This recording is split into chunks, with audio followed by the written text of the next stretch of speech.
Wallahi ina son manzon Allah. Ba ni da wani masoyi da ya kai ka sayyidina Rasulullah. Duk wata soyayya akwai da na sani a cikinta amma ban da soyayyar manzon Allah. Ranmu da na iyayenmu fansa ne gare ka ya Ahmadullah, ya Nabiyyar Rahmati. Amma yau an samu wasu balagurba a cikin al'umma wanda suke fitowa suke faɗar wannan batancin ga iyayen sayyidina Rasulullah. Wannan faɗan da Allah suke. Ya Rasulullah a gafarta mana. Ya Rasulullah a gafarta mana.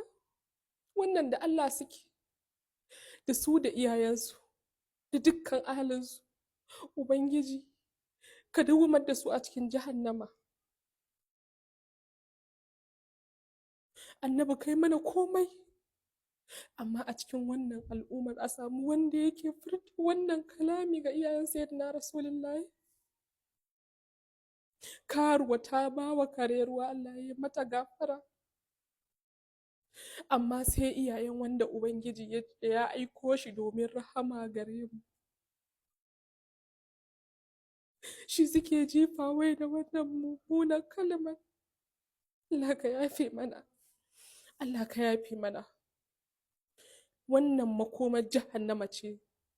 Makomarsu da su da dukkan alinsu. Wallahi iyayensu sun yi asarar haihuwarsu. Sun jaza musu masifa. Kuma mun ji daɗi mun yi godiya da Allah da sarkin musulmi ya umarni ga duk wanda ya kuma kuskuren yin wannan abin rushe masallacinsa. Wannan hukuncin ya yi daidai kuma muna goyon baya. Muna goyon baya.